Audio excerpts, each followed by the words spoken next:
Okay, Babu. Now we are going to discuss about the gene mutation. कि what is gene mutation. आओ देखते हैं कि gene mutation क्या है। तो gene mutation when any change occurs in the sequence or arrangement of nucleotides in a particular portion of the DNA। अगर किसी पर्टिकुलर पोर्शन ऑफ डीएनए में उनके न्यूक्लियोटाइड में कोई तब्दीली आती है बाबू, उनके अरेंजमेंट में तब्दीली आती है, उनके सीक्वेंस में तब्दीली आती है, तो it is called as gene mutation और पॉइंट म्यूटेशन। पॉइंट म्यूटेशन क्यों कहते हैं? क्योंकि किसी पर्टिकुलर पॉइंट पे तब्दीली आती है, किसी पर्टिकुलर बेस पे तब्दीली आती है, इस वजह से हम इसको कहते हैं पॉइंट म्यूटेशन कहते हैं। Due to these changes new alleles of gene new allele of gene is developed which causes variation in the phenotype. अब उससे तब्दीली आती है फिनोटाइप के अंदर। अब देखें यहाँ पे, ये देखें आप, ये एक डीएनए है, ठीक, डीएनए के न्यूक्लियोटाइड बेसिस हैं।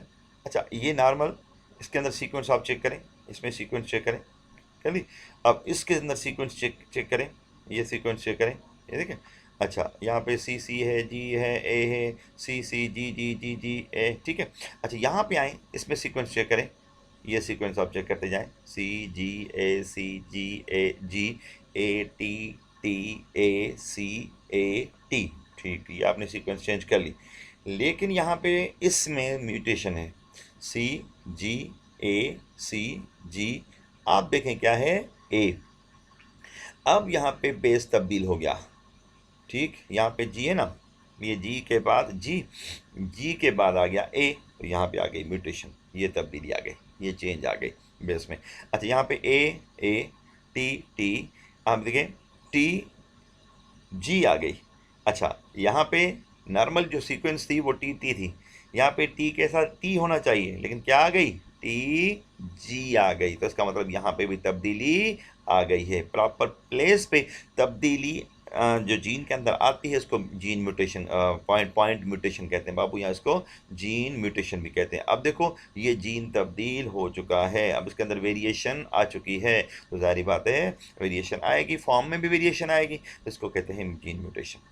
इसमें भी देखिए, पहले बताया मैंने आपको, ये देखिए आप, डीएनए का एक स्ट्रैंड, इसके अंदर सीक्वेंस, और दूसरा स्ट्रैंड, इसकी सीक्वेंस कॉम्प्लीमेंट्री बेसिस है। ये ए टी के साथ है, सी जी के साथ है, ए टी के साथ है, सी जी के साथ है, टी ए के साथ पेयर करता है, जी सी के साथ पेयर करता है, टी ए के साथ पेयर करता है, ए टी के साथ करता है, ए टी के साथ करता है। लेकिन आफ्टर म्यूटेशन आप देखें कहाँ पे तब्दीली आई है, ए टी के साथ, सी जी के साथ, ऊपर भी देखें, और ए टी के साथ ऊपर भी देखें, सेम टू सेम है, कोई तब्दीली नहीं है।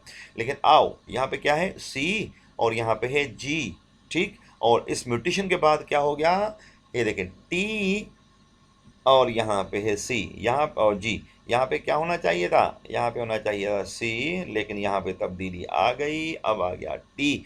अब ये देखें आप, कभी भी ये नहीं होता कि जी टी के साथ पेयर करें, या नॉर्मली बात कर रहा हूँ, और यहाँ जो है वो टी जो है वो जी के साथ पेयर करिए, कभी नहीं होता। लेकिन ये हुआ है सडनली, इसको कहते हैं म्यूटेशन, और ये जीन में आई है, इसलिए इसको कहते हैं जीन म्यूटेशन। अब देखिए आगे, T A G C, T A T, अब कोई तब्दीली नहीं, सिर्फ प्रॉपर्टी एक ही प्लेस पर तब्दीली आई है, यहाँ पे एक बेस तब्दील हुआ है, एक स्ट्रैंड डीएनए के में, तो उसकी वजह से ये पूरे डीएनए की जो इंस्ट्रक्शन है, पूरे डीएनए की जो इन्फॉर्मेशन है, वो तब्दील हो गई। अब इसमें भी देखें, अब ये है ओरिजिनल सीक्वेंस, ये ओरिजिनल सीक्वेंस, ठीक। अच्छा, अब यहाँ पे सब्स्टिट्यूशन होगी। अच्छा, ये पोर्शन सब्स्टिट्यूट हो जाएगा। अब देखो, पहले ये पोर्शन था टी जी सी, ठीक, यहाँ पे था, अब वो रिप्लेस हो गया by another portion G A T, ये इसका सब्स्टिट्यूट आ गया। अब सब्स्टिट्यूट आने की वजह से इसको क्या कहते हैं, सब्स्टिट्यूशन कहते हैं। तो ये सब्स्टिट्यूट आ गया, अब इनके आने से इसकी नॉर्मल जो स्ट्रक्चर थी वो तब्दील हो गई। ये देखिए आप, टी जी सी, अब आ गया सी के बाद जी ए टी, इसका मतलब ये पूरा कोड ही तब्दील हो गया। अगर ये पहले इसको इस तरह करें, triplet code, triplet code, triplet code, अब देखें ट्रिपलेट कोड, ये देखें आप, ट्रिपलेट कोड तब्दील, ये तो तब्दील हुआ, लेकिन ये आगे भी तब्दील हो गए, तो ये है सब्स्टिट्यूशन। अब इस तस्वीर को भी देखें, DNA sequence of normal gene, ये है DNA sequence of normal gene. अगर वो नॉर्मल जीन डीएनए की सीक्वेंस ये है, तो जब वो इंफॉर्मेशन ट्रांसफ़र करेगा एमआरएनए में, तो ये उसकी नॉर्मल सीक्वेंस होगी और ये पॉलीपेप्टाइड चेन बनेगी, methionine, lysine, phenylalanine, glycine, alanine. ठीक है, ये नॉर्मल जो है वो मतलब कि चेन बन रही है, पॉलीपेप्टाइड चेन बन रही है। ठीक। अच्छा, अगर तब्दीली आ गई, तब्दीली दो तरह की है, या तो बेस सब्स्टिट्यूशन होती है या तो बेस डिलीशन हो जाए, दो तरह से होगी। ये देखिए आप, ए में बेस सब्स्टिट्यूशन देखो, A T A C T T C A T, ऊपर क्या है आप देखें, ए के बाद ये ट्रिपल ए। अब यहाँ पे क्या आ गया, ए की जगह पे टी आ गई, याद रखो ए की जगह पे टी आएगी। अच्छा, यहाँ पे ए जब एमआरएनए में कोड ट्रांसफर होता है तो क्या आता है, यू। अच्छा, अब यहाँ पे अगर टी आ गई तो मतलब ए की जगह पे टी आ गई, तो सब्स्टिट्यूशन कहेंगे इसको। अच्छा, तो उसके बाद क्या हुआ, तो जो कोड एमआरएनए पे जाएगा, जो मतलब इंफॉर्मेशन ट्रांसफर होगी, तो अब यू के फॉर्म में नहीं होगी, अब किस फॉर्म में होगी, अब होगी इंफॉर्मेशन ए के फॉर्म में। ठीक। अब जब ये मतलब के, अच्छा ओ सी थी, हाँ यहाँ पे सी की जगह पे, सॉरी, ये सी की जगह पे जी जी है और यहाँ पे टी आ गई, मतलब सी की जगह पे यहाँ पे टी आ गया। ओके, तो यहाँ पे जो यहाँ पे नीचे देखें पॉलीपेप्टाइड चेन है, मिथ्योनिन, लाइसिन, फिनाइलएलानिन, अब आ गई सीरीन। आना क्या चाहिए था, मिथ्योनिन, लाइसिन, फिनाइलएलानिन के बाद ग्लाइसिन आना चाहिए था, अब क्या आ गया, सीरीन। अब ये देखो सीक्वेंस ऑफ न्यूक्लियोटाइड बेसिस के चेंज होने से अब पॉलीपेप्टाइड चेन में तब्दीली आ गई। अब बताओ मुझे, क्या वो नॉर्मल नॉर्मल प्रोटीन बनेगा जो मतलब कि इन अमाइनो एसिड से बन रहा था, बिल्कुल नहीं। अच्छा, उसके बाद आते हैं बेस डिलीशन।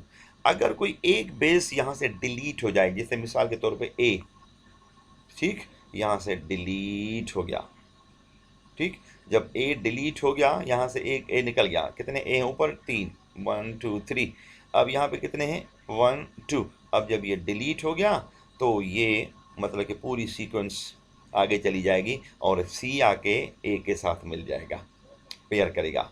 अच्छा, फास्फोडाइएस्टर बॉन्ड बनाएगा। अच्छा, लेकिन ये यहाँ से ए निकल गया, ए के निकलने से अब इस पूरे के पूरे कोड्स में भी तब्दीली आ गई, कोड में तब्दीली आने के बाद मिथ्योनिन, लाइसिन, ठीक, क्या आना चाहिए था, फिनाइल एलानिन, ऊपर ग्लाइसिन, एलानिन, अब क्या है, ल्यूसीन, एलानिन, हिस्टिडाइन। देखो, इससे पूरी की पूरी तब्दीली आ गई, इसको भी कहते हैं क्या, जीन म्यूटेशन कहते हैं बाबू।